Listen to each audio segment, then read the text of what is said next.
Aqui Remo Noronha, mais uma aula de física ou matemática. Estamos aí no projeto de instruir o vestibular do Enem 2021 com a seguinte lógica. Hoje nós vamos fazer todas as questões de física, né? Até para poder começar a aquecer essa ideia do canal, né? Fizemos as provas do ICEJA, todo mundo vai para o aulão, né? E depois do colégio militar, agora chegamos no Enem. A ideia é ir aumentando o nível de dificuldade, né? Então, eu penso em fazer a prova da ESA, logo depois que terminar essa prova do Enem, ou da CEDERJ, e por aí indo, né?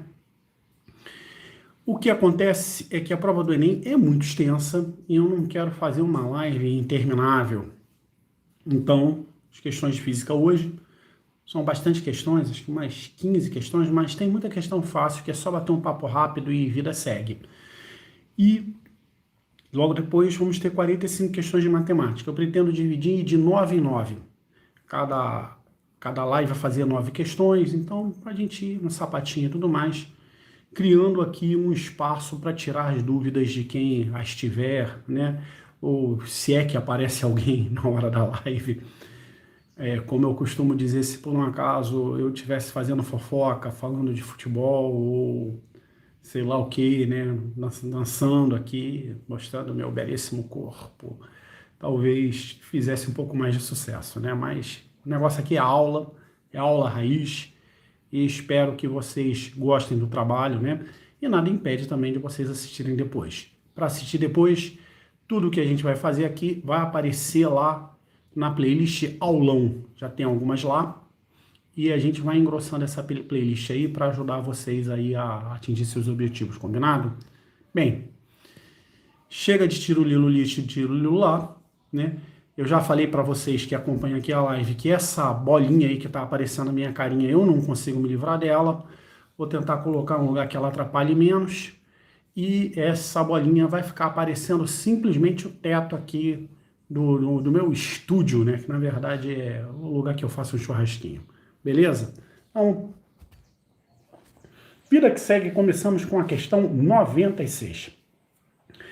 Carros elétricos estão cada vez mais baratos, entretanto, os órgãos governamentais e a indústria se preocupam com o tempo de recarga das baterias, que é muito mais lento quando comparado com o gasto para encher o tanque de combustível. Portanto, os usuários de transporte individual precisam se conscientizar dos ganhos ambientais dessa mudança e planejar com antecedência seus percursos, pensando nas pausas necessárias para a recarga. Ian Sampaio, boa tarde. Bem, Ian, se por um acaso você chegou agora e não viu aí esse primeiro parágrafo, vai fazer pouca diferença, porque é o famoso parágrafo de contextualização aí do Enem. Então, em matéria de questão muda pouca coisa, né? Após realizar o percurso de 110 km, o motorista pretende recarregar as baterias do seu carro elétrico, que tem um desempenho médio de 5 km para cada kWh. Usando o carregador ideal, uma tensão de 220 volts percorrida por uma corrente de 20 amperes. Quantas horas são necessárias para recarregar a energia? Bem, primeiro vamos ver quantos quilowatts-hora a gente vai ter nessa brincadeira, né? São 110 km, fazer aqui no cantinho de baixo, 110 km, sendo que você gasta 5 kWh para cada quilômetro. Legal? Então, você vai ter dos 120 dividido por 5, 110 dividido por 5, 22 kWh que você consumiu aí. Bem, a tentação de passar isso aí para joules, vou fazer aqui em vermelho para vocês verem qual seria a ideia, né? 22 vezes 3,6 vezes 10 elevado a sexta joules, né? Porque essa é a taxa de conversão. Mas eu costumo dizer que é desnecessário. Você poderia pensar assim, se você quiser colocar no sistema internacional, ó. Quilo quer dizer 1000. Watts, né? Eu falei botar em joules, né? Potência em watts, obviamente, me perdoem, tá? Horas tem 3.600 segundos. Então, fica aqui a taxa de conversão. E você ficaria com 22 vezes 3,6 vezes 10 elevado a sexta watts. Tá? Se eu quiser pensar em termos de joule, eu teria que multiplicar pelo tempo, porque qual é a relação que eu tenho entre potência e o tempo, né? Potência é energia ou trabalhos, tá? Posso pensar em termos de trabalho também. Atualmente nós usamos o W maiúsculo, nos livros mais antigos você tem a letra tal, dividido pelo tempo. Então o tempo vai ser igual a energia ou trabalho, são duas grandezas que podem ser intercambiáveis, dividida pela potência. Legal? Agora repara que você quer a sua resposta em horas, em algum lugar vai estar aqui, ó. Quantas horas? Então, aqui o macete dos macetes é você manter as unidades. Qual é a energia que eu tenho? Ó? 22 kW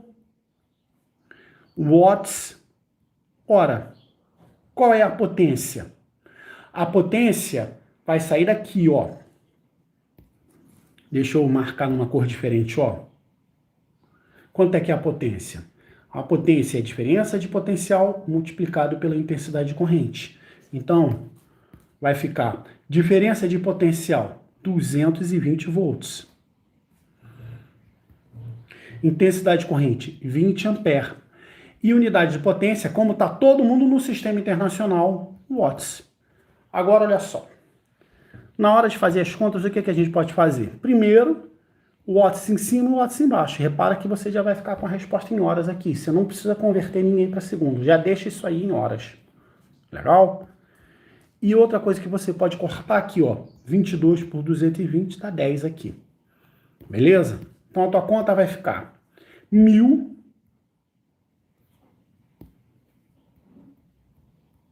dividido por 10 vezes 20, 200. E a unidade já vai ficar em horas. Cortando um montão de zero aí. Adeus, adeus, adeus, adeus. 10 dividido por 2 é igual a 5. Sua resposta é de 5 horas. Vai lá, marca a letra D de Drosophila melanogaster, a mosquinha da banana, e não se fala mais nisso. Ian, será que a galera lá do grupo do Zap aparece aí? Dá um alô lá para eles, por favor.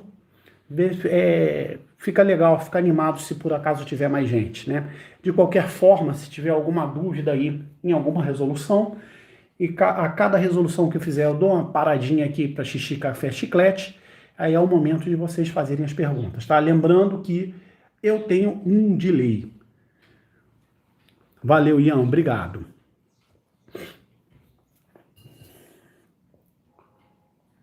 Seguindo aí, lembrando a vocês que a gente vai resolver as questões de física hoje, nós temos essa questão 99 que diz: o eletrocardiograma é um exame cardíaco que mede a intensidade dos sinais elétricos advindos do coração. A imagem apresenta o resultado típico obtido em um paciente saudável, uma intensidade de sinal VEC em função do tempo. Então, dá para perceber claramente que é um gráfico de algo periódico aí, né? Então, de acordo com o eletrocardiograma apresentado, qual foi o número de batimentos cardíacos por minuto? Ele está querendo saber os BPMs aí, batimento por minutos dessa brincadeira aí. Então, o que ele está perguntando qual é a frequência. Bem, frequência é o inverso do período. E o período, como o gráfico é de tempo, deve estar em algum lugar aí. O período é quando você tem um ciclo completo. E a banca fez a gentileza de deixar marcadinho aqui, ó, pontilhado, o que eu estou reforçando aqui em verde. Agora, repara que aqui você tem 0,2, ó, 0,2 segundos para cada quadradinho. Aqui você tem 1, 2, 3, 4, 5. Então, o teu período é esse 0,2 segundos vezes 5 quadradinhos aí. 0,2 vezes 5, 1 segundo. Então, a sua resposta é de que a frequência é 1 dividido pelo período 1 mesmo. O quê? 1 Hz. Só que Hertz é ciclos por segundo, né? Porque no sistema internacional, tempo está em segundos. Como você quer em minutos, você tem que multiplicar isso por 60 para poder ter a tua resposta em batimentos por minuto, que são 60 segundos. Isso aqui fica pensando, sou igual a 60 segundos. Então, a frequência vai ser de 60 batimentos por minuto. Vai lá, marca letter B de Beatles e não se fala mais nisso. Beleza? Falei para vocês, né, que a gente tem uma quantidade razoável de questões aí para resolver, mas elas são bem tranquilas, né? A próxima tem uma pegada aí, peraí, deixa eu me localizar. Questão 104. Né? É uma questão que fala sobre a potência de um determinado veículo. Tá bom? Deixa eu um tempinho aqui para beber uma água.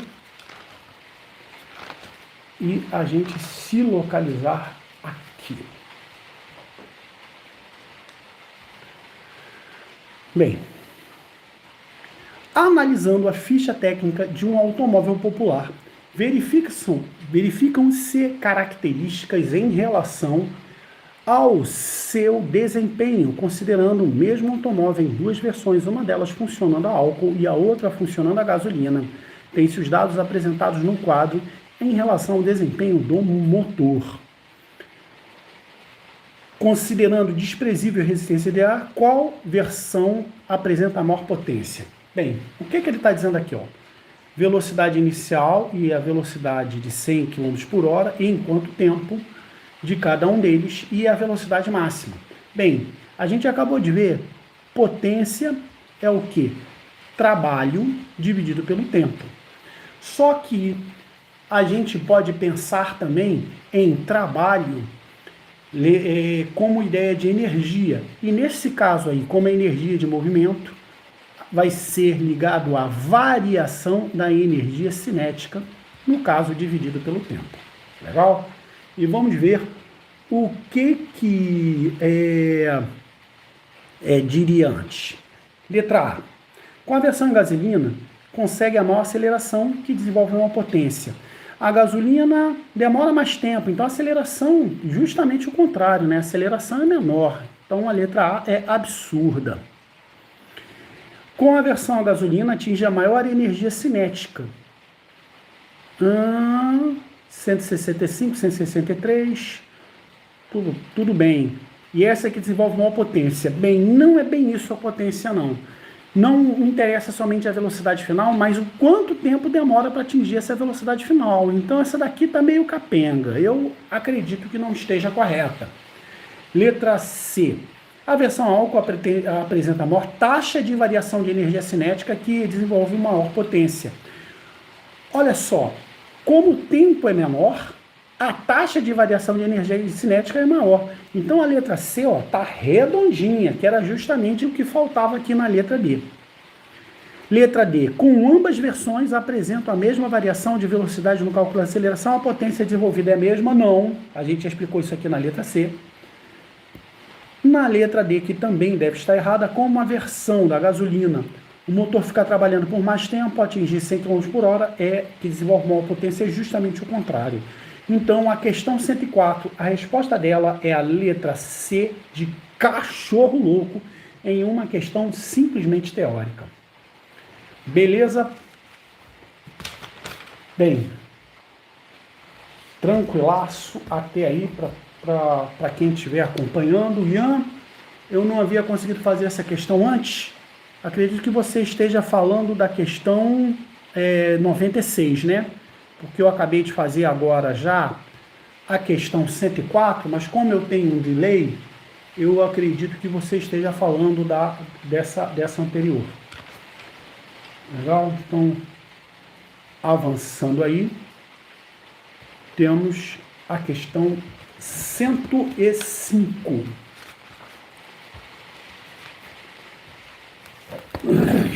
Desculpa o meu maldito pigarro, mas faz parte do show, né? Fazer o quê? Essa questão ela tem pinta de psicotécnico. Ela diz o seguinte: um garoto precisa montar um circuito que acenda 3 lâmpadas de cores diferentes, uma de cada vez. Ele dispõe de lâmpadas e fios e baterias de 2 interruptores, como ilustrado, com símbolos 3 pontos. Esse interruptor fecha ou AB e abre BC, ou vice-versa, né? Então você pode fechar o circuito aqui, ó, fechando AB, ou você pode fechar o circuito aqui em BC. Lembrando que para algo funcionar, você tem que fechar o circuito. Então, por exemplo, ó, nessa letra A aqui, o que eu vou ter? Ó? Se eu fechar AB aqui, eu passo a ter um circuito fechado aqui, acendo a luz verde, se eu fechar AB. A ideia é basicamente essa. O garoto fez 5 circuitos elétricos usando os interruptores, mas apenas um satisfaz as necessidades. E qual vai ser aí? Lógico que quem fez eletricidade tem uma vantagem grande aí para poder matar essa questão, né? Mas vamos ver aqui, na letra A. Se eu quiser acender a verde, botei aqui a B. Beleza. Se eu quiser acender só a vermelha, ponho aqui BC. Aí eu deixo aqui, o segundo aqui desligado. Mas se eu quiser ligar a azul, eu vou ter que ligar aqui a B, só que quando faz isso, eu ligo a vermelha junto, não tem como. Então a letra A está fora. Vamos tentar a letra B. Se eu fechar a B, fecho o circuito aqui na verde. Show de bola. Se eu fechar BC, eu só vou conseguir acender azul, porque se eu ligar aqui em BC, eu ligo o azul. Mas eu não tenho como ligar a vermelha de jeito nenhum, porque se eu fechar o circuito aqui, ele vai continuar sendo aberto lá. Então também não é a letra B.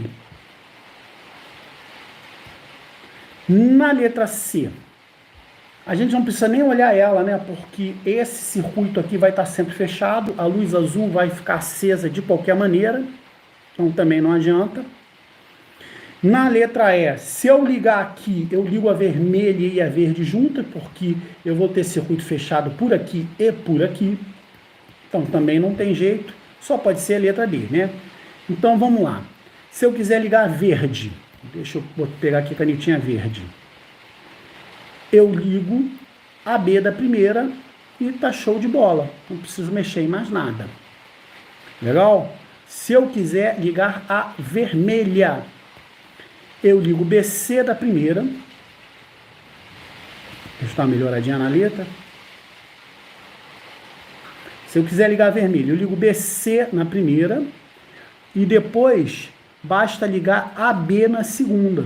Se eu fizer essa sequência aqui, eu ligo a vermelha. Deixa eu pegar aqui a borracha para apagar aqui. Agora, se eu quiser ligar a azul,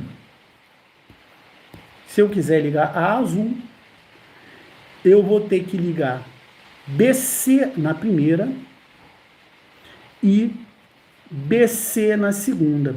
Então, a resposta correta é a letra D, de Drosophila melanogaster, a mosquinha da banana, e não se fala mais nisso.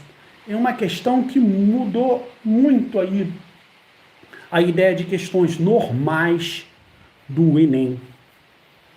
Bem, como falei aqui, né, para quem está aqui chegando agora, quiser mandar um oi aí para saber quem são vocês, eu agradeço.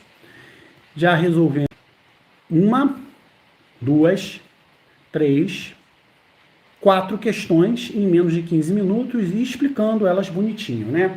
Então, uma das coisas aqui que a gente gosta de dizer que tem no canal é ter objetividade, né? A gente não fica perdendo o tempo de vocês aí à toa.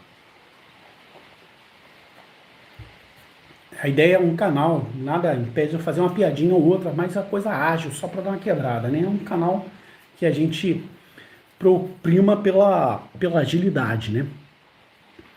Então vamos lá, pelo jeito ninguém tem dúvida, vamos fazer a questão 111. Na cidade de São Paulo, as ilhas de calor são responsáveis pela alteração do fluxo da brisa marítima que deveria atingir os mananciais, mas ao cruzar as ilhas de calor, a brisa marítima agora encontra um fluxo de ar vertical que transfere a ela energia térmica absorvida pelas superfícies quentes da cidade, deslocando para altitudes. Dessa maneira, a condensação e chuvas fortes no centro da cidade, em vez de na região dos mananciais. A imagem apresenta os 3 subsistemas que trocam energia nesse fenômeno. Ó, mais uma vez, contextualização. Tá? Aí, o que está aí não tem relação direta com o que ele está perguntando, é só para você entender o contexto, né? Ou seja, se você ler isso aí rapidinho, não vai te causar problema nenhum. Por falar em contextualização, eu queria contextualizar a minha situação aqui, que está chovendo e faz um barulhinho aí no telhado. Então, se o áudio não tiver 100%, vocês me perdoem. No processo de fortes chuvas no centro da cidade de São Paulo, há 2 mecanismos dominantes da espécie de calor. Entre o Sol e a ilha de calor, esse aqui é o primeiro, e entre a ilha de calor e a brisa marítima. São esses 2 fenômenos aí que ele está pedindo para você comentar. Tá? Bem, as palavras são irradiação, convecção e condução. Quem é quem aí? Irradiação, o próprio exemplo é o Sol, né? O Sol irradia luz e calor para a gente através de ondas eletromagnéticas. Ou seja, não precisa de um meio material para passar. E repara que já é a resposta, né? O próprio exemplo que a gente dá normalmente é o que está aqui na questão. Entre o Sol e a ilha de calor. É irradiação. Então você já pode eliminar C, D e E só de saber a primeira coisa, né? Lembrando que colar é desonesto, mas chutar é uma arte. Só de saber essa primeira coisa aí, você melhora a sua chance de 20% para 50%. E a ilha de calor e a brisa marítima. Ó, condução é o que acontece na transmissão de calor, basicamente, em sólidos. Né? Então, não é o caso. O que você vai ter? Convecção. Essa é a resposta. Então, ele elimina aí a letra B, fica com a letra A de anarquia para a questão 111, porque a convecção é a transmissão de calor que acontece em fluidos, ou seja, líquidos ou gases, no qual você vai ter transporte de material. O próprio líquido ou o próprio gás anda junto com a transmissão de calor. Então, é uma aula zero aí para quem quer ser bombeiro, né? Entender como é que o calor se transmite. Tiago English! Grande Tiago! Tiago, manda lá um abraço para o pessoal que vai fazer a prova da ESA. Lembrando aí que provas, independente de ser prova militar ou prova de vestibulares comuns, o importante é o conhecimento. E para quem não conhece, Tiago English dá aula de inglês em especial para os concursos de provas militares. E é um cara que é muito preocupado em tirar o aluno do zero, né? O cara que quer te dar a ideia lá de como é que traduz um texto, mesmo se você não tem um grande conhecimento de inglês. Então, muita gente está passando aí na ESA, na SpaceX, na especialista da aeronáutica, com o inglês que o Tiago ensina lá no canal dele. Muito recomendável, pessoal. Bem, só para constar, tá? Isso aqui, esse colorido, eu fiz um pouquinho antes da aula aí, porque no Enem a prova é toda em preto e branco. Eu fiz aí para ficar bonitinho, para animar vocês a ver essa questão 115, que diz o seguinte: no outono, as folhas das árvores mudam de cor. Verde para tons de amarelo, castanho, vermelho, laranja e vermelho. A cor verde das folhas deve-se ao pigmento da clorofila. Nas plantas, as folhas caducas, a produção da clorofila diminui e o tom de verde desvanece, permitindo que outros pigmentos, como caroteno, de coloração amarelo alaranjado, então caroteno, deixa eu marcar aqui, ó. Caroteno é amarelo alaranjado e ancitocina de tons avermelhados passem a dominar a tonalidade das folhas. A coloração observada se dá em função da interação dos pigmentos com a radiação solar. Conforme apresentado no aspecto de absorção das moléculas de clorofila, absorvem radiação solar nas regiões de azul e vermelho. Então, a clorofila absorve em azul e vermelho. Assim, refletida a falta desses dois tons, vemos a cor verde. Já as citocinas observem a luz azul até o verde. Nesse caso, refletidas, as folhas contêm antocianas que aparecem conforme as cores complementares, ou seja, vermelho alaranjado. Essa aqui é a dica para matar a questão e é algo que eu não sabia antes. Eu tive que pesquisar aqui para entender essa questão. Porque, olha só, basicamente o que acontece é o seguinte. Deixa eu ler a pergunta primeiro. Em qual faixa do aspecto visível os carotênios aparecem majoritariamente? Eu vou dar o exemplo aqui da camisa verde do Cebolinha, da Turma da Mônica. Tá? Aqui é a camisa verde dele. A luz que bate nele e é refletido tem o comprimento de onda aqui entre 480 e 580 nanômetros. Legal? Aí, lembra que eu ensinei, né? Nano é 10 elevado a menos 9. 10 elevado a menos 9 metros. Esse é o comprimento de onda do verde. Então, a luz bate lá e reflete. O que ele está dizendo aí, olha só, radiação, antocianas absorvem do azul até o verde. Então, ó, se elas absorvem, deixa eu pegar a caneta preta aqui, ó, do azul até o verde, absorve aqui. E qual cor aparece? Aparece vermelho e alaranjado. Legal? O que fica oposto aqui nesse tipo de espectro. Isso aqui que eu não sabia, dessa questão aí que eu tive que pesquisar, que eu vi outros professores falando e entendi o que queria dizer essa questão. É novo para mim. Tá? Então, no caso específico do caroteno, a coloração dele é amarelo alaranjado. Então, fica entre o amarelo e o laranja. Quem está oposto aqui o violeta e o azul. Então, a resposta da questão 115 está aqui, ó, entre o violeta e o azul, letra A de anarquia. Bem, posso dizer para vocês, não é só porque eu não sabia isso não. Para mim é uma questão um pouquinho carteada. Porque se você olhar a própria clorofila aqui, deixa eu ver se eu acho, ó, a coloração, caroteno, radiação solar nas regiões, clorofila, pigmento clorofila. Clorofila, a cor é verde. Então, ele teria que absorver basicamente o vermelho. Mas não diz aí, né? Cadê? Clorofila reflete aqui e absorve entre 630... aspecto de absorção. Absorve entre 400 e 500. Entre 400 e 500... Cadê? Entre 400 e 500, ó. Violeta e azul. Então ele absorve. Olha só como não é coerente, tá? Deixa eu apagar tudo para mostrar a minha briga aí para vocês em relação a essa questão. Ó, por que é uma coisa que eu não tenho como fechado, ó.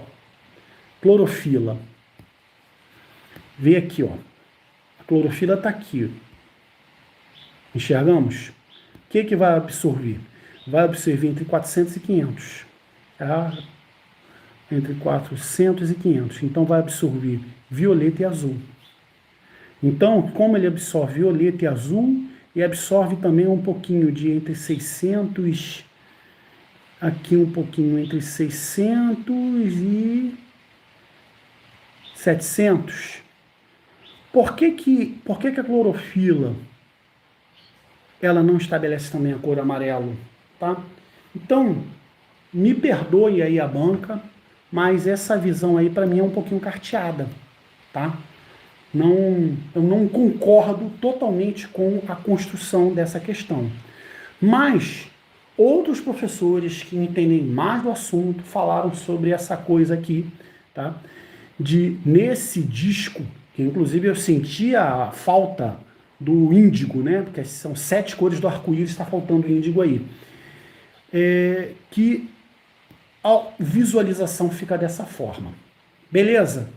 Vida que segue, gente. Não dá para brigar muito com o Enem, porque eles são ruinzões lá de anular a questão, até porque eu não estou nem dizendo que essa questão deveria ser anulada, não, tá? Eu só estou achando que ela é uma questão um pouquinho carteada. Mas eu quero falar sobre outra coisa aqui também que eu acho interessante, que é o seguinte. Eu falei para vocês que a camisa do Cebolinha, a gente vê ela verde porque ela reflete verde. No caso das borboletas azuis, acontece algo um pouquinho diferente, que é o seguinte. Quando você vê a borboleta azul e ela bate asa, ela fica bruxuleante, ela fica azul, não tão azul, fica meio que transparente.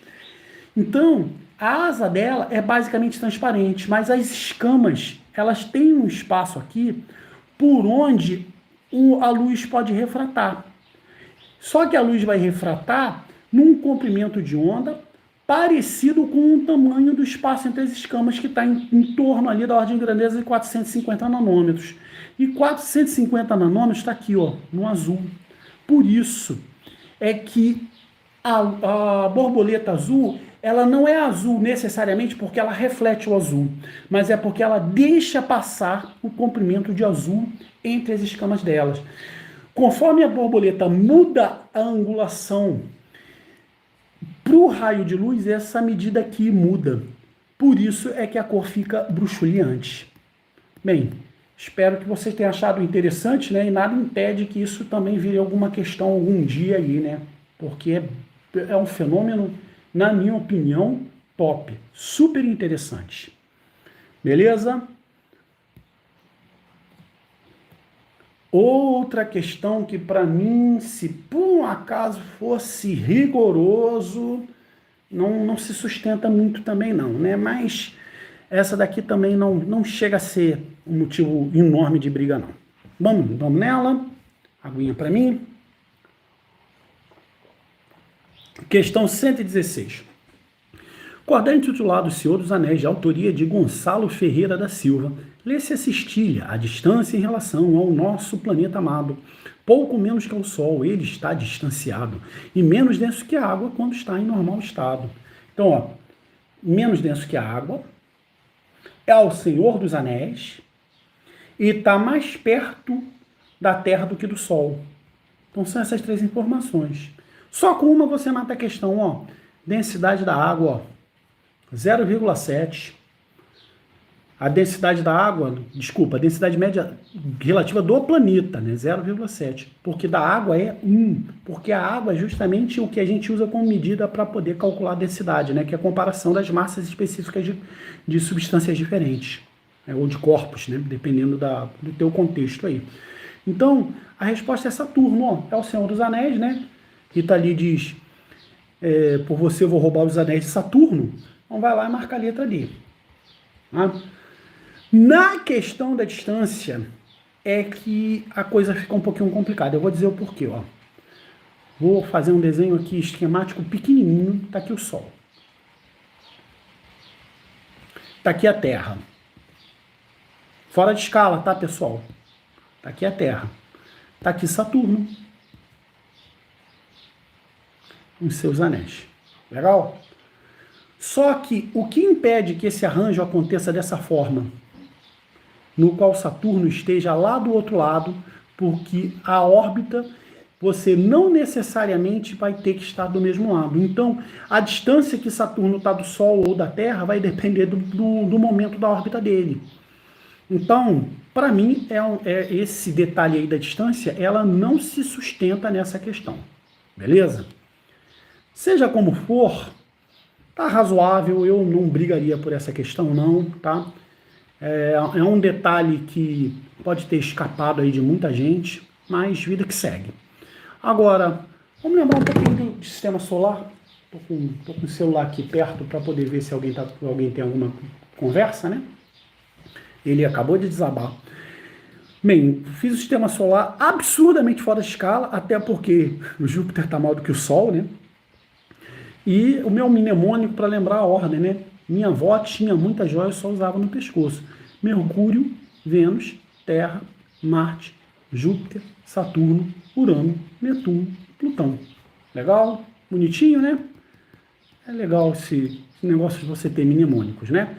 Agora, descobriram aí Ceres, e Caronte. Sem contar que Plutão foi rebaixado, né? Pô, parece até meu time, tá em outra divisão. E um outro lá, que tem aqueles nomes que você estabeleceria de astronomia, pregada de letra e pregada de número, que o pessoal está apelidando de Xena. Tá? Então, entre planetas, e se eu não sei se o nome correto é esse, planetoides, você teria esse modelo aí de sistema solar. Legal? Eu me diverti fazendo, espero que vocês tenham gostado aí do desenhozinho. Bem, vida que segue, questão básica de eletricidade, né? E ela diz o seguinte: os cientistas da Universidade de New South Wales, na Austrália, tenho amigos lá, hein? Bombeirada lá da Austrália, fiz amizade quando a gente estava se preparando lá. Eu tirei onda de tradutor e intérprete, Tiago. Tiago, aí, ó. Também me defendo um pouquinho com o inglês, né? Demonstraram em 2012 que a lei de Ohm é válida mesmo para fios finíssimos, cuja área de seção reta compreende alguns poucos átomos. A tabela apresenta as áreas e comprimentos de alguns fios construídos, respectivamente, com as mesmas unidades de medida. Considere que a resistividade mantém constante, ou seja, o material é o mesmo para todo mundo, em todas as geometrias. E a aproximação confirmada no estudo. Então, ele dá a área e o comprimento e quer que você diga qual é a resistência, né? Então, a resistência é o ρ, que é uma característica da substância com o qual é feito o fio. O proporcional ao comprimento e inversamente proporcional à área, né? Então, se eu desenhar um fio aqui, ó, o que a gente vai ter, ó? Esse aqui é o comprimento do fio e que eu marquei aqui a chorada é a área. Quanto maior a área, menor a resistência, quanto maior o comprimento, maior a resistência. São grandezas inversamente proporcionais. E ele está querendo que você ordene aí, né, dizendo que o ρ é igual a todo mundo, ou seja, ele quer que você diga qual que é a relação entre comprimento e área em cada um deles e colocar na ordem do menor para o maior. Então, aqui a gente vai ter que usar a arte da aproximação, né, pessoal? Não vale a pena fazer essas contas todas na marra, não. Vamos fazer algumas aproximações aí, ó. Então, para o fio 1, ó, a resistência 1 vai ser proporcional, ó, sempre o L dividido pelo A, né? Porque poderia multiplicar por ρ, mas o ρ é igual para todo mundo. Então, pegando aqui, ó, comprimento 312 dividido por 9. Bem, 9 vezes 3, 27, dá 3, gente, se fosse, sobrou aqui 42, poxa, se fosse 315, daria 3,5 certinho. Então, vamos ficar com a aproximação de 3,5 não, desculpa, 35. Né? Não é 31,2, é 312. Então, a resistência bem próxima aí de 35. Então, é proporcional e aproximado. Legal? A resistência 2. Como é que a gente vai ter, ó? 47 dividido por 4. Poxa, se fosse 48, se fosse... Deixa eu botar os sinais direitinho aqui. Eu estou fazendo uma confusão enorme com o sinal. Depois, se vocês quiserem entender, tá? O primeiro é esse tio longo. Esse tio longo que eu estou dizendo que não é igual, é proporcional, tá? E o segundo é um tio que é aproximadamente. Legal? Então, o que a gente vai ter aí? 47 dividido por 4, se fosse 48, tá? Daria 12. Então, aproximadamente 12. Resistência 3. Resistência 3, esse aí dá para fazer a conta bonitinha, né? 54 dividido por 2, esse dá para fazer bonitinho. Dá 2, 14, 27. Então, eu estou esquecendo de botar o sinal bonitinho, né? Proporcional, não é igual, né? Proporcional é isso aí. Resistência 4 vai ser proporcional a 106 dividido por 1, é 106 mesmo. A ordem vai ficar, quem é o menorzinho de todos? O menorzinho de todos é resistência 2. Então vamos começar aqui com a resistência 2. Qual é o segundo menor? O segundo menor ficou para a resistência 3. Quem é que temos? Adiante aí, resistência 1. E finalmente, vou deixar em preto mesmo, resistência 4. É o maior de todos. Então ficou 2, 3, 1, 4. 2, 1 não. 2, 3, 1, 4. Letra C de cachorro louco. E não se fala mais nisso. Samuel. Olá, professor. Você pode tirar dúvidas de uma questão de meu curso preparatório? Ô, Samuel, manda aí, né? A gente pode tirar dúvida sim. A única coisa que eu não me proponho é resolver na mesma hora. Porque de repente você está com uma questão de um altíssimo nível aí, eu não sou esse craque todo, não. Então, os alunos que entram em contato comigo e pedem para fazer questões, eu peço um tempo, né? Então, se você não tiver algo assim, não for urgente, deixa eu perguntar para o Ian Sampaio. Para o Ian Sampaio se ele pode te acolher no grupo. Sampaio, dá para você colocar aí o link para o Samuel entrar no grupo e mandar a questão aí? Manda a questão aí para gente, tá? Eu só não me proponho a fazer ela correndo, como o Samuel. Se por um acaso estiver ao meu alcance, eu puder fazer uma preparação aí para poder explicar direitinho, faço com o maior prazer. Pode acontecer também que a questão que você pediu seja uma dessas questões que eu já fiz uma praticamente igual, porque no nosso canal nós já fizemos mais de 1.900 questões de física e matemática, e muitas vezes as questões são muito parecidas. Se for uma questão praticamente coincidente, eu digo para você onde você acha no canal a questão que você tem parecida, tá bom? Ou me proponho a resolver para você desde que você não tenha urgência, tá? Essas correrias realmente ultrapassam a minha capacidade aí de poder responder. Só espero que você não fique chateado com isso. Tudo bem? Então, vamos aí para a questão 121. Duas esferas carregadas com cargas iguais em módulo e sinais contrários estão ligadas por uma haste rígida e isolante na forma de halter. Dá para dar uma malhada, né? O sistema se movimenta sob a ação da gravidade em uma região que tem um campo magnético horizontal uniforme B. Tá aqui, ó. Deixa eu pegar uma canetinha azul para poder localizar. Ó. O campo magnético está aí, da esquerda para a direita. Ele está dizendo aqui, ó, da esquerda para a direita. A imagem apresenta o sistema visto de cima para baixo, no mesmo sentido da aceleração da gravidade que atua a região. Olha aqui, ó, a gravidade está aqui. Esse penacho aqui está dizendo que a aceleração está entrando no papel, tá? No caso aqui na tela de computador. Vamos lá. Aí o que acontece? Se você desenhar uma flecha, tá? O que você vai ter? Ela saindo de perto de você, você vê o penacho. Elas vindo no seu sentido, você vê a ponta. Então, a ponta é saindo do papel, ou da tela do computador, ou do celular, ou da TV, ou whatever, aí, onde você esteja vendo isso aí. E o penacho quer dizer que ela está entrando. Visto de cima, o diagrama esquemático das forças magnéticas que atuam no sistema no momento inicial das cargas que penetram a região do campo magnético representado em. Bem, isso aí tem a ver com a regra da mão direita. Um dos vídeos mais populares aqui, acho que é o segundo vídeo aí, mais importante do canal. Se vocês quiserem entender isso aí no R3, dá uma assistida lá no vídeo. Vou me esforçar para vocês entenderem aqui, tá?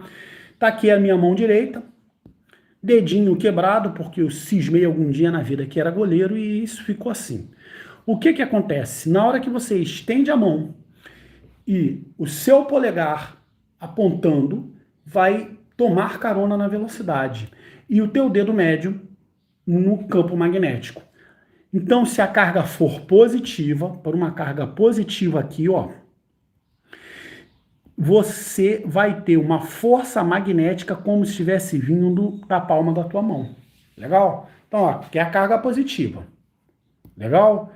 Então, coloca o teu dedão aí, da mão direita, o polegar, apontando para a esquerda. E o teu dedo médio entrando no celular. A palma da mão vai estar apontada para cima. Então, ó, tua força aqui, no caso da força da carga positiva, vai estar apontado para cima, segundo a regra da mão direita. E a carga negativa? A carga negativa vai estar no sentido oposto.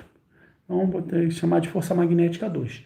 Isso, e esse esquema está na letra A de anarquia e não se fala mais nisso. Mandou o print da questão para mim. Tá bom, Samuel, você faz parte do grupo lá do Ian? Eu vou dar uma olhada lá depois, tá? Só que agora, conforme eu estou fazendo a live, eu tenho que travar, senão alguém liga para o meu celular e eu perco aqui o timing da live, tá? Eu vou dar uma olhada lá e eu te respondo oportunamente, tá bom, Samuel? Obrigado aí pela participação. Bem, questão 121. Estamos sendo ágeis, né, pessoal? Questão 126. Na montagem de uma cozinha em um restaurante, a escolha de material correto para as panelas é importante, pois a panela que conduz maior calor, mais calor, melhor dizendo, é capaz de cozinhar os alimentos mais rapidamente, com isso a economia de gás. A taxa de condução do calor depende da condutividade de cada material, a área e a diferença de temperatura, ΔT. ΔT maiúsculo é de temperatura, o ΔT minúsculo, que está aqui, é de tempo, tá? Porque ele vai falar sobre fluxo. A diferença é sendo dada pela relação calor por tempo, né? A gente pode chamar isso de fluxo. Usa essa letrinha grega que eu não sei nem qual é o nome dela, né? Letra grega tá em moda aí devido à pandemia, né?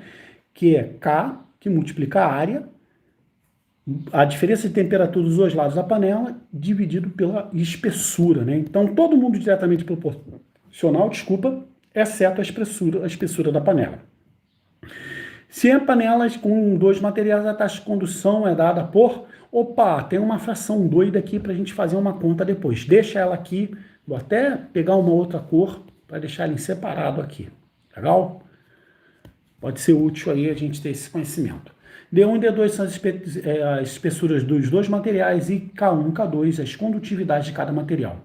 Os materiais comuns usados no mercado são alumínio, 20 watts por metro Kelvin, e ferro, 8 watts metro Kelvin, aço, 5 watts metro Kelvin, que é combinado com cobre, 40 watts metros Kelvin. Compara-se uma panela de ferro, uma de alumínio e uma composta de ferro, alumínio e metade de aço e metade de cobre.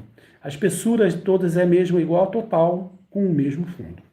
Bem, pessoal, vamos começar com o que é fácil. O que é fácil é o seguinte: a condutividade do alumínio, deixa eu usar, né? Então, o K do alumínio, vou fazer assim, condutividade do alumínio é maior do que a condutividade do ferro. Legal? Então, aonde o alumínio tiver depois do ferro, não pode, ó. Alumínio antes do ferro, beleza. Ela conduz melhor calor, né? Alumínio antes do ferro, beleza. A letra C não pode, tá? Porque está dizendo que a condutividade do ferro é melhor do que do alumínio, é uma panela mais econômica, né? E também não pode letra E. Isso aí você melhorou sua chance de 20% para 33%, beleza? Então, aproximadamente. Então, só de você saber isso já ajuda bastante. E o segundo caso aqui, né? Vamos ver essa fração aqui para o caso da combinação aqui de aço. Deixa eu até mudar a cor, ó. A combinação do aço com o cobre. Então, aqui embaixo, o que vai ser? Ó? Metade do comprimento dividido pela condutividade de 1, que no caso é o aço, mais a metade do comprimento. Comprimento não, está usando distância, né? Está no mesmo, mas só para ficar igual. Metade da distância dividido pela condutividade aqui do aço, mais metade da distância dividido pela condutividade aqui no caso do cobre. Então vai ficar D dividido por 10 mais D dividido por 40. Não, 40 não. 40 vezes 2 vezes 80. O MMC disso aí é 8. Então aqui fica 8D dividido por 80 mais D dividido por 80. Então fica 9D dividido por 80. Legal? Então, como é que vai ficar o todo disso aqui? Ó?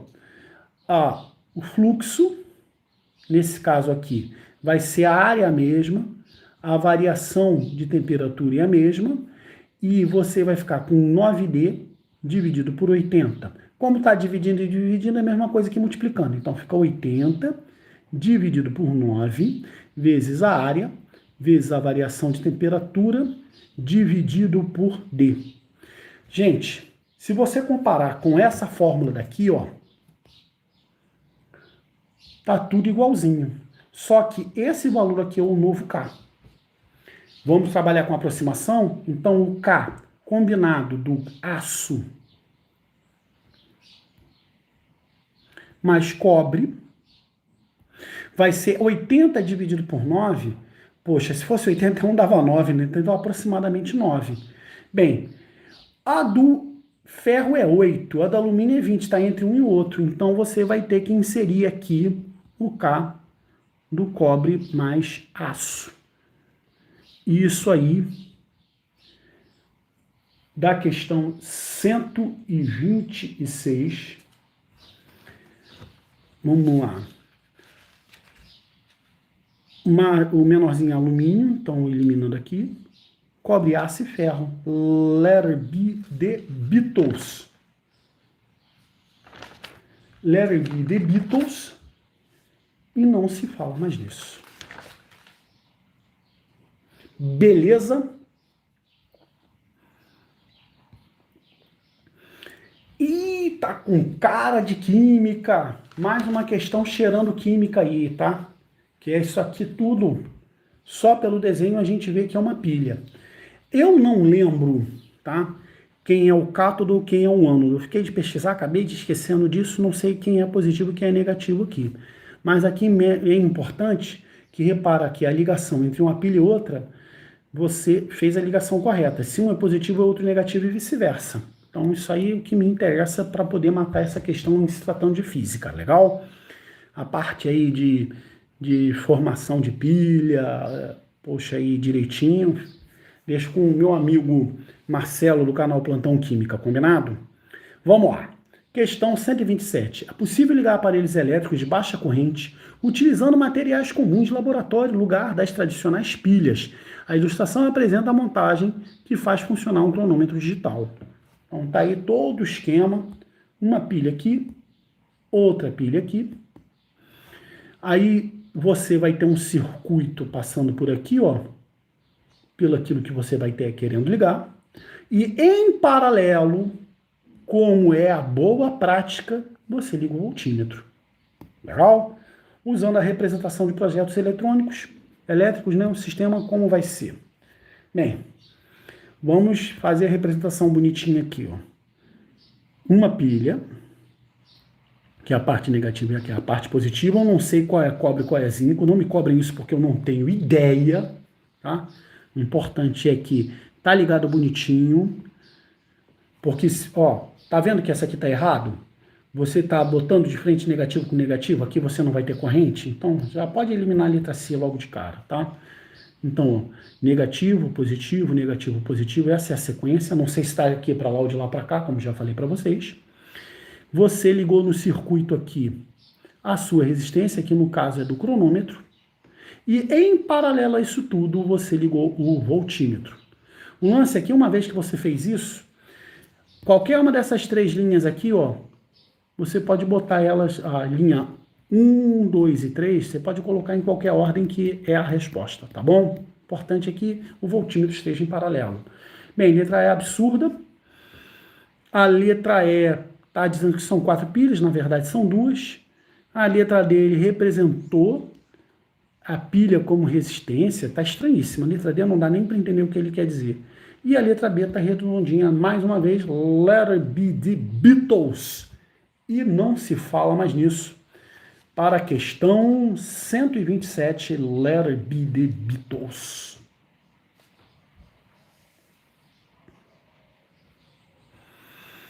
Bem, chegamos a que eu considero ser a questão mais cascuda dessa prova, tá?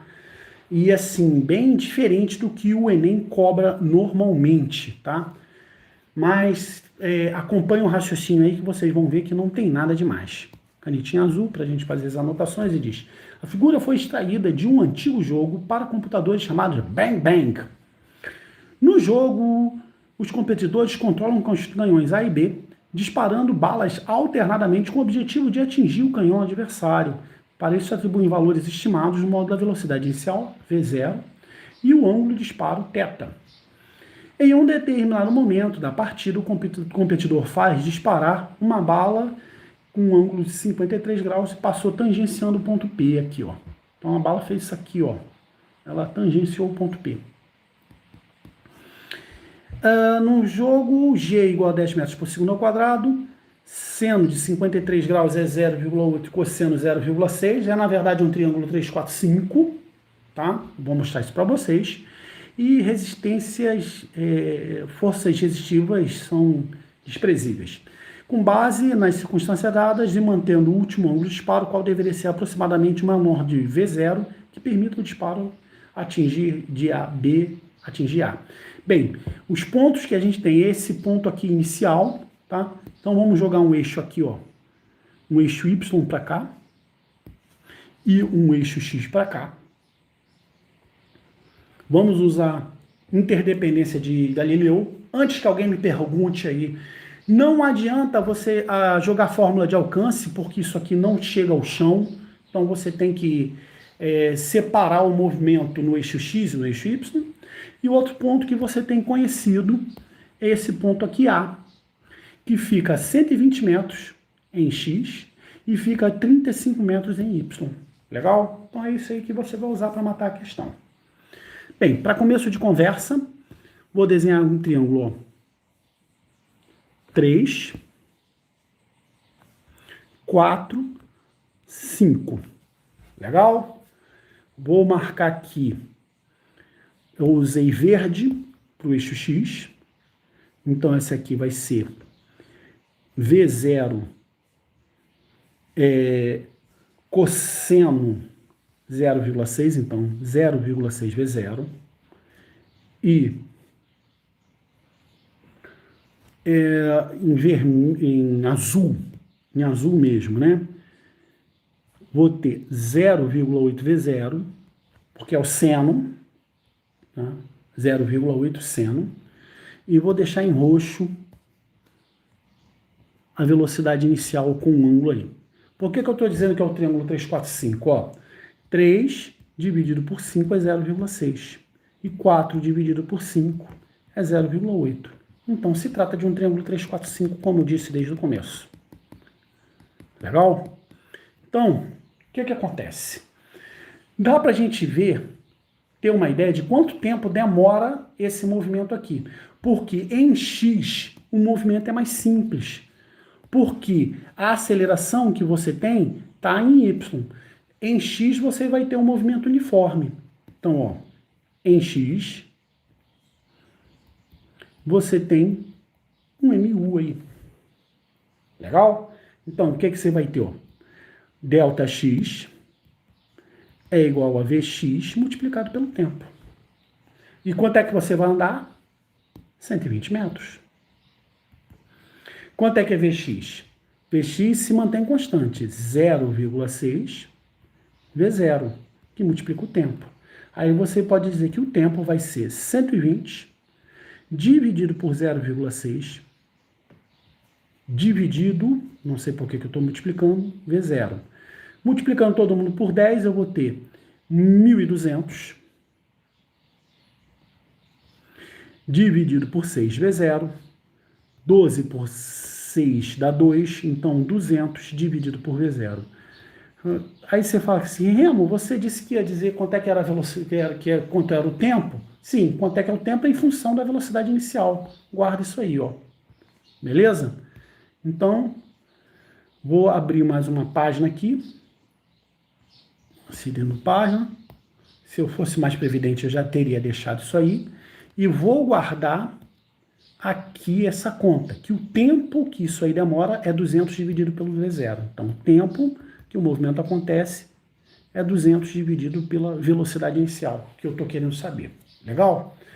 Agora, dá uma olhadinha no que acontece no eixo Y. Você vai ter uma posição inicial do chão, a aceleração vai estar apontada para baixo, o contrário ao eixo. Então, cuidado na hora de fazer essa conta. Olha só como é que vai ficar, ó. A altura é igual à altura inicial, mais velocidade inicial, está apontado para cima, junto com o eixo, a sua velocidade inicial em y, menos a aceleração tempo ao quadrado dividido por 2. Por que isso? Porque a gente arbitrou o eixo para cima e a aceleração está para baixo. Então, você vai ter que trabalhar com aceleração negativa aí, tá? Poderia você colocar um eixo em algum outro lugar? Fica à vontade, só complica mais a questão. Como você está partindo do chão, você pode cortar aqui, ó. Então, a tua altura, qual a altura que chega lá? 35. É igual a velocidade inicial, que multiplica o tempo. Opa, vamos multiplicar aqui, ó. 200 dividido por V0. Legal? Só que a velocidade inicial, eu tô dando uma bobeira aqui importante, né? Velocidade inicial em y. Então, deixa eu botar aqui um y aqui para não esquecer. Velocidade y inicial. Agora sim, que é V0 multiplicado por 0,8, tá? Aqui, ó. Enxergamos aqui? Beleza. Então, V0 multiplicado por 0,8. No lugar do tempo, eu vou botar 200 dividido por V0 menos a aceleração da gravidade. Aí está calculando 10, então 5 tempos ao quadrado. Você pode substituir aqui também, tá? Só que, como eu pretendo fazer algumas contas, vou deixar para substituir esse tempo ao quadrado mais adiante, tá? Não se chateie, não. Porque o grande lance dessa questão é que esse V0 vai embora com esse V0. E aqui vai ficar somente numérico. Olha só como é que fica bonitinho, ó. 35 é igual a 0,8 vezes 200 menos 5 tempos ao quadrado. Legal? Isso aqui dá quanto? Ó? Corta um zero daqui, com um zero daqui, 8 vezes 20, 160. Então vai ficar, ó, 35 menos 160 é igual a menos 5 tempos ao quadrado. Isso aqui vai dar menos 125. Menos 125 é igual a menos 5 tempos ao quadrado. Se eu dividir todo mundo por 5, eu vou ter que 25 é igual ao tempo ao quadrado. Agora sim eu vou substituir, tá bom? Então vamos lá, ó. 25, enxergou o 25 aqui, ó? 5 ao quadrado é igual a 200 dividido por V0. Ué, não era o tempo? Ó, tá aqui, ó. Ao quadrado. Extrai a raiz. 5 é igual a 200 dividido por V0. Portanto, V0 é 200 dividido por 5. 20 por 5 dá 4, 1 mais o 0, 40 metros por segundo. Aí um resultado que eu acredito que alguns de vocês podem achar surpreendente, ser tão bonitinho, né? Vai lá, marca a letra C de cachorro louco. E que eu tenho para falar para vocês aí é de que é uma questão super atípica do Enem. Outro dia Outro dia não, os alunos vivem me perguntando isso. Ah, Remo, o que que cai mais? O que que eu tenho que estudar? O que que vale a pena? Não sei o quê. Olha, depende do seu objetivo. Se você for fazer uma prova em que você está lá correndo atrás de uma nota de corte baixa, você pode deixar de estudar a cinemática vetorial, por exemplo, que cai pouquíssimo. Essa é uma questão super atípica do Enem. Mas se você vai tentar medicina, se você vai tentar algum curso aí que a nota de corte é altíssima, você não pode abrir mão. Você tem que estudar tudo. Não tem jeito, meu amigo. Rapadura é doce, mas não é mole. Então você tem que estudar tudo. Porque caiu. Tá aí, ó. No Enem do ano passado. Chegando aqui, Vitorzinho, parabéns pelas suas lives, videoaulas, agregam bastante conhecimento, muito, muito obrigado, querido, muito obrigado, né? Então, eu só me meto aqui a ser professor porque eu tenho alunos, né? Então, eu agradeço aí a deferência, muito gentil de vocês, né? Eu acompanho, né? Eu torço mal, né? Eu sou vascaíno, eu acompanho o André Garoni, eu acho muito bonito como ele é educado com as pessoas que interagem com ele, né? E eu uso como um exemplo. Mas aqui fica fácil ser educado com vocês, porque vocês também são muito gentis comigo, né? Então, eu te devolvo o agradecimento, porque só existe professor se tiver aluno. Inclusive, eu estava preocupado de não aparecer ninguém na live. Na live passada foi bem triste, só apareceu uma pessoa, né? Aí eu fiquei pensando assim, se não aparecer ninguém, o que é que eu faço? Eu vou inventar um aluno na minha cabeça? A pergunta da mariposa apaixonada de Guadalupe. Não, tá a galera aí assistindo a aula, né? Então, obrigado aí por quem está presente e quem não puder assiste depois, combinado? Questão 129, outra questão com uma pegada bem de química, né? Que é meia vida, que diz o seguinte: pesticidas organoclorados foram amplamente empregados na agricultura, contudo, em razão de suas elevadas toxicidades e persistência no meio ambiente, eles foram banidos. Com a aplicação de 500 gramas de um pesticida organoclorado em uma cultura, que certas condições, o tempo de meia-vida é de 5 anos. A massa do pesticida em 35 anos vai ser, ó. Então você começou aqui com, se eu fizesse uma tabelinha aqui, ó. Vamos lá, ó. Você começa com 0, depois 5 anos, 10, 15, 20, 25, 30, 35, né? Então, como é que você vem? Você vem com 500 gramas.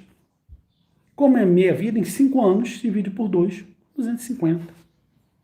Divide por 2, 125. Divide por 2, 62,5.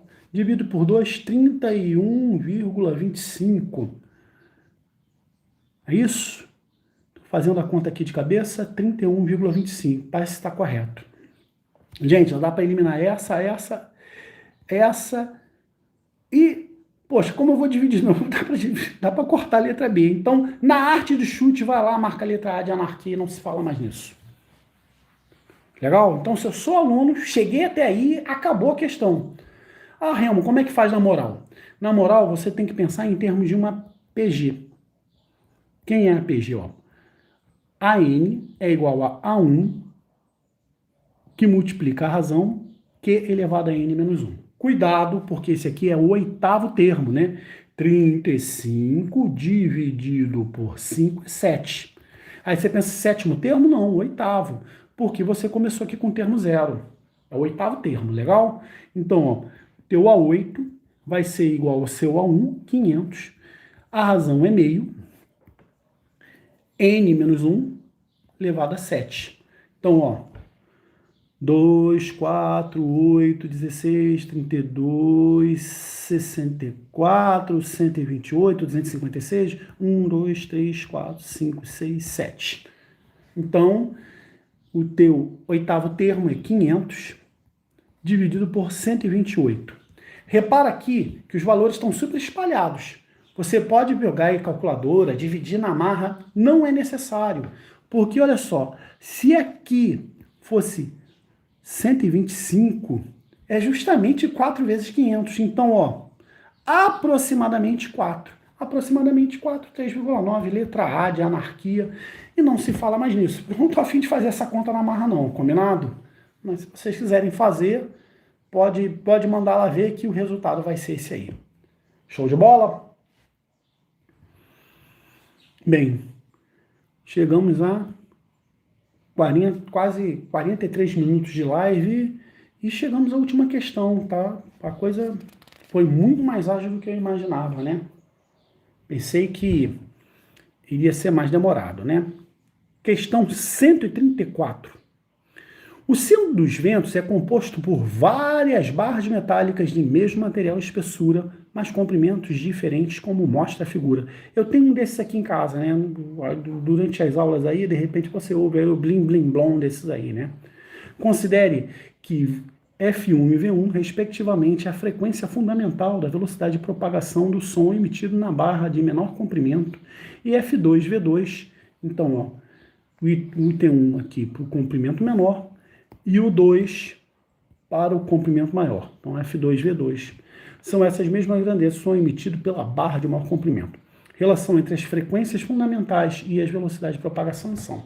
Gente, a velocidade de propagação do som em um determinado meio é uma constante. Então, você vai assim, a velocidade do som no ar, a velocidade do som na água, isso é uma constante.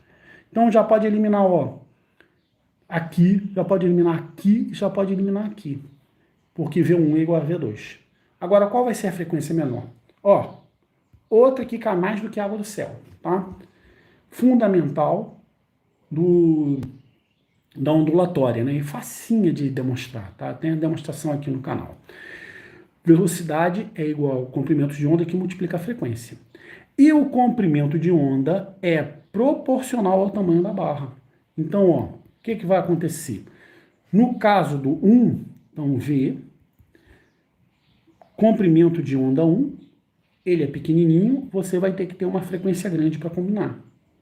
Então o F1 é grande.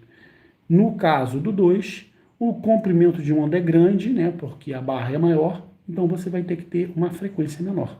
Então, frequência 1 vai ter que ser maior do que a frequência 2, porque como a velocidade é constante, o comprimento de onda é inversamente proporcional à frequência. Então, F1 é maior do que F2 e V1 é maior do que V2. Letra D, de Drosophila melanogaster, a mosquinha da banana, e não se fala mais nisso. Bem, pessoal, cheguei aqui à minha última pasta, né? Eu queria mostrar aqui, fazer um pouquinho de jabá do canal, né? Porque eu sei que a publicidade é uma coisa meio chata, eu deixo para o final, porque se por acaso você tiver outra coisa da vida, não assiste a publicidade não, pode ir embora. Mas se você quiser entender qual é a lógica do canal, tá aqui, ó. Aqui, meu canal. Tá aí, o canal Remo Noronha é esse aí. No canto superior direito, você tem aqui o sobre. Clicou aqui, ó. E você tem essa primeira linha azul, Drive com PDF. Se você clicar nela, você encontra o Drive aí no canal, tá?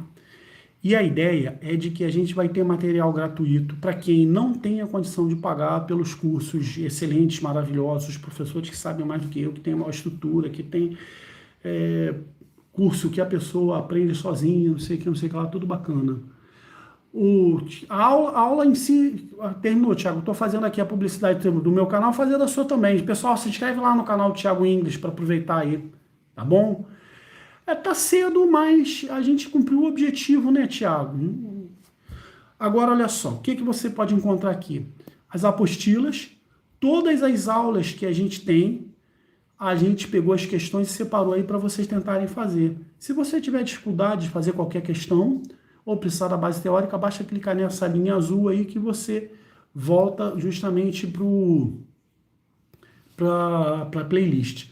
Os aulões, que são justamente essas aulas aí, ó, inclusive a de hoje, tá aqui, enseja, publiquei a de hoje? Ainda não, né? Enem, tá aqui, ó, aulão Enem, ó. Se por acaso você quiser refazer, eu deixei ele aqui em branco, bonitão aqui, para você tentar fazer a questão, tá? Esse mesmo material que eu acabei de rabiscar, ele tá aí em branco. Aí você pode refazer esse aulão aí, essa coisa toda, tá?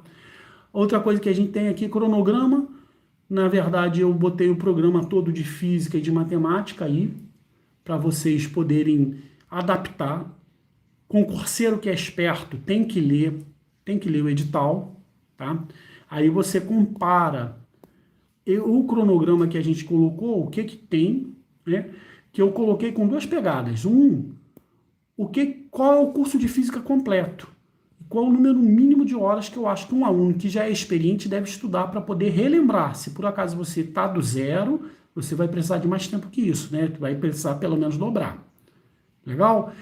E também aonde você encontra essas mesmas matérias aqui no canal em matéria de playlist, tá? Então, para facilitar aí você encontrar.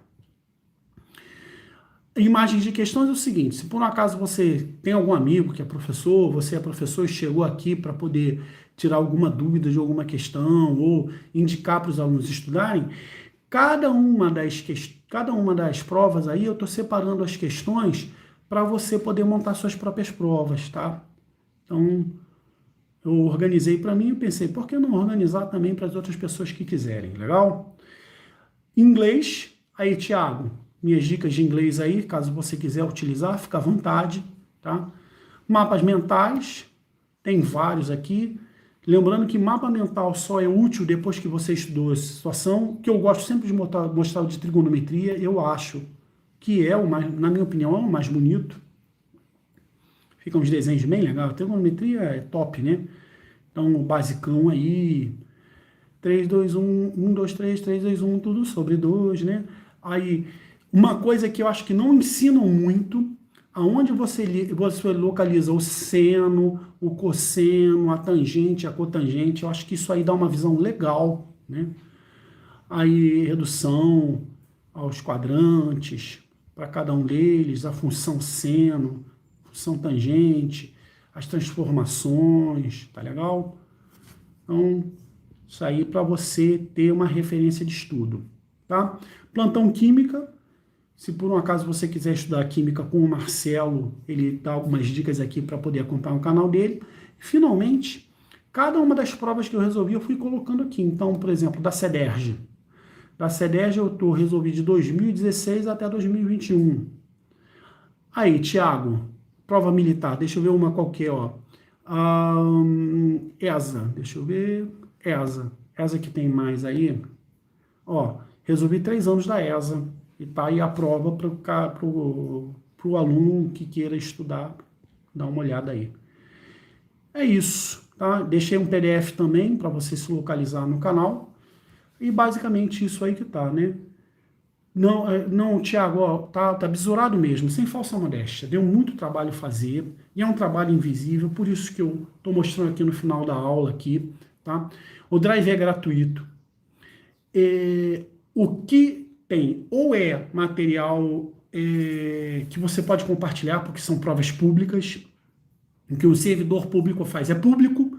Então, uma vez que teve uma prova da UERJ, ou da CEDERJ, ou da ESA, você pode utilizar o material. E o que não é meu, feito à mão. Então, você está autorizado a copiar, passar para outros professores, passar para outros alunos, utilizar em outros canais. Fiquem à vontade, tá? Se por acaso vocês quiserem preservar a autoria e dizer, pô, foi o Remo que fez, eu agradeço. E se por acaso esquecerem também, azar, a vida que segue, tá? Então, a gente está aí com a ideia de que existem 3 coisas que só têm valor quando estão espalhadas, né? Conhecimento, só tem valor quando está espalhado. Capital, a gente precisa espalhar para poder ter justiça social. E esterco. Se você não espalhar, você sabe o que esterco vira, né? Então, pessoal, é isso. Fica a minha despedida aí para vocês. Para você que é aluno. Tiago, o que foi aí? Vamos fazer uma live de matemática para ESA? Você quer fazer o quê? No meu canal? No seu? Aonde você quiser. Vamos combinar. Tá bom? Fique à vontade. E para você que é aluno, meus caros, lute, persevere e vença, tá? Então, deixa eu